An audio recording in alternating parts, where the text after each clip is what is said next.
வணக்கம் மக்களே. Big pass லைவ்ல நடந்த ஒரு சில விஷயங்களை பத்தி தான் டிஸ்கஸ் பண்ண போறோம். ஃபர்ஸ்ட் வந்து பாத்தீங்கன்னா விசித்ரா மற்றும் நிக்சன் பேசும்போது ஒரு சில நிகழ்வுகள்லாம் நடந்தது. என்னன்னா அங்க ஒரு போர்டு வச்சிருந்தாங்கல்ல, சோ அந்த பிக் பாஸ் சீசன் 7 கண்டஸ்டன்ஸோட போட்டோஸ் வச்சிருந்தாங்க. பிரதீப் அண்ணாவோட போட்டோ வைக்கல, இது கொஞ்சம் தப்பா இருக்கு அப்படின்ற மாதிரி ஒரு பக்கம் விசித்ரா மேம் கிட்ட சொல்றாரு.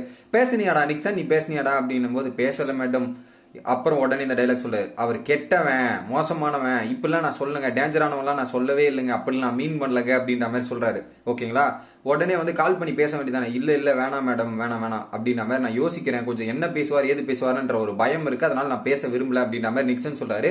விசித்ரா மேடம் என்ன சொல்றாங்கன்னா, அவன் ரொம்ப நல்லவன்டா, பேசினா எல்லாம் சரியாயிரும் அப்படின்ற மாதிரி சொல்றாரு. இதே நிக்சன் இன்னைக்கு என்ன சொல்றாரு, அவர் டேஞ்சரானவெல்லாம் கிடையாதுன்ற நிக்சன் வந்து அன்னைக்கு அவருக்கு இருந்தா வீட்டுல தூங்க முடியாது, சைக்கோ மாதிரி பிஹேவ் பண்றாரு, இந்த இவன் வீட்லயே இருக்கக்கூடாது, நான் அன்னைக்கு பேசினது இது, இன்னைக்கு பேசினது இது, அதையும் இதையும் கம்பேர் பண்ணினா எது உண்மை எது பொய்ன்னு தெரிஞ்சுக்கும்.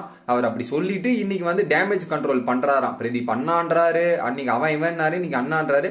சோ வெளியே போய் பல விஷயங்கள் தெரியுது இல்ல, அதை பார்த்துக்கிட்டு கொஞ்சம் அதை கண்ட்ரோல் பண்ணும், அதை இங்க நம்ம எதனா பண்ணலாம் அப்படின்ற மாதிரி பேசுறாரு. பட் ஒரு பயம் இருக்கிறது நிக்சனுக்கு அப்படின்றது கண் கூட நம்மளால பார்க்க முடிஞ்சது. இது ஒரு விஷயம். ரெண்டாவது, இதே நிக்சன் மாயா கூட போகும்போது சோசியல் மீடியா மட்டும் போயிடாதீங்க சார், ரொம்ப கஷ்டமா இருக்கும் அப்படின்ற மாதிரி மாயா கிட்ட போயிடுறாங்க. மாயா வந்து நான்லாம் போஸ்ட் எல்லாம் வந்து கமெண்ட் ஆஃப் பண்ண சொல்லிடுவேன், இதெல்லாம் நான் பண்ண மாட்டேன் அப்படின்னு மாயா சொல்லிடுறாங்க. நிக்சனை வந்து தப்பா எடிட் பண்ணிட்டாங்க. ஐஷுவும் நிக்சனும் அந்த கண்ணாடிக்குள்ள ஒரு விஷயத்த பண்ணாங்க பாத்தீங்களா, அதை தப்பா எடிட் பண்ணி தப்பா கனெக்ட் பண்ணி அந்த மாதிரி வச்சிட்டாங்க எடிட்டிங். அதுக்கு ஒரு எக்ஸ்பிளனேஷன் கொடுக்குறாரு இவர். ஓகேங்களா? நான் பேச அவங்க காது கேட்க, அவங்க பேச நான் காதுல கேட்க, அப்போ வந்து அந்த ஒரு க்ளோஸ் சாட் வந்துச்சு, அதை தப்பா எடிட் பண்ணி வேற மாதிரி கன்வேட் ஆயிருச்சு அப்படின்ற மாதிரி சொல்றாங்க. எப்பா தப்பாலாம் எடிட் ஆகல, என்ன பிக் பாஸ் ஷோல காமிச்சாங்களோ அதை தான் எடிட் பண்ணி அவனும் போட்டிருக்கான். மேபி தப்பா எடிட் பண்றவனு இருக்கான், அதனால நம்ம அது இல்லைன்னு சொல்ல முடியாது. எதனா ஒரு விஷயத்தை எடுத்து தப்பாவே எடிட் பண்ணி கன்வெர்ட் பண்றதுக்கான வாய்ப்புகளும் இருக்கு. ஏன்னா சோசியல் மீடியாவை பொறுத்தவரையும் அதுக்கேற்ற மாதிரி நிறைய விஷயங்கள் நடக்கும். ஆனா இந்த விஷயத்துல வந்து அது உண்மைதான் அப்படின்றது நமக்கு தெரியுது. அதுக்கும் உட்காந்து நிக்சன் வந்து ஒரு விஷயத்தை எக்ஸ்பிளைன் பண்ணி ஒரு விஷயத்தை பேசிட்டு இருக்காருன்றது இன்னொரு பக்கம் பார்க்க முடியுது.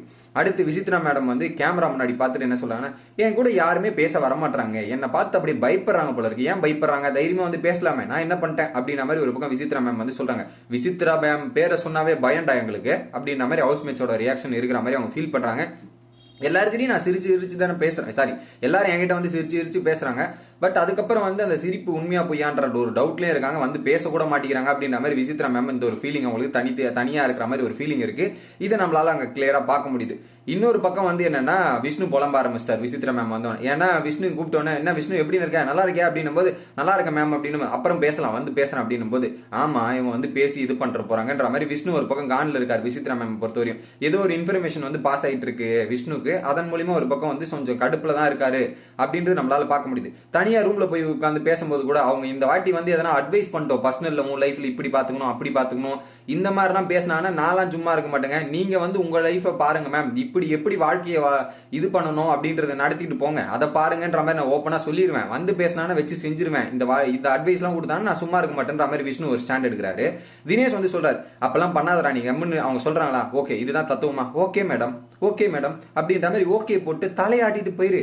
எதுக்கு டென்ஷன் ஆகிருக்கணும், டென்ஷனே ஆக வேணாம், அப்படியே தலையாட்டிட்டு கம்முன்னு ஆட்டிக்கிட்டு இந்த வீட்டை விட்டு போனமானு இரு, அதுக்கு போயிட்டு நீ எதுவும் வாய விடாத, எதுவுமே பண்ணாத அப்படின்ற மாதிரி சொல்றாங்க. பட் இதுல வந்து இந்த ரெண்டு கேங் ஸ்பிளிட் அப்ன்றது கிளியராவே தெரியுதுங்க. அந்த அளவுக்கு வந்து கிளியர் கட்டாவே வந்து ஸ்பிளிட் அப்ல தான் இருக்காங்க.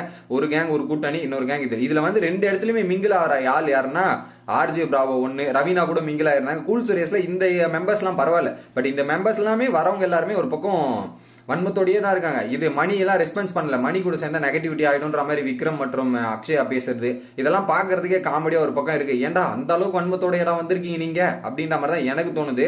வெளியே விக்ரம் வெளியே போங்க, உங்க தங்கச்சி வெயிட் பண்ணிட்டு இருக்காங்க, அங்க போய் என்ன சமாளிபிகேஷன் என்ன போடுறீங்கன்றது வெயிட் பண்ணி பார்க்கலாம். இது ஒரு விஷயம். அதுக்கப்புறம் நிக்சன் ஒரு ஓப்பனான விஷயத்த வந்து மாயாக்கு எதிராக சொல்லியிருந்தாரு. வெளியே பாட்ஸ் எல்லாம் இல்ல, பாட்ஸ் எல்லாம் கிடையாது, வெளியே வந்து மக்கள் சப்போர்ட் பண்றாங்க, அவங்களுக்கு பிடிச்ச பீப்புள்ஸ் வந்து மக்கள் பயங்கரமா சப்போர்ட் பண்றாங்க அப்படின்ற மாதிரி ஒரு பக்கம் வந்து பயங்கரமா ஜோவிகா மாயா பூர்ணிமாலாம் இருக்கிற இடத்துல ஓப்பனா போட்டு பாட்ஸ் எல்லாம் இல்ல, உண்மையான சப்போர்ட் தான் மக்கள் எல்லாருக்குமே கொடுக்குறாங்க அப்படின்றது ஒரு பக்கம் சொல்லிட்டு இருந்தாரு. இதெல்லாம் தான் லைவ்ல நடந்த இன்ஃபர்மேஷன். நீங்க என்ன நினைக்கிறீங்க அப்படின்றத கமெண்ட் பண்ணுங்க. வீடியோ பிடிச்சிருந்தா லைக் பண்ணுங்க.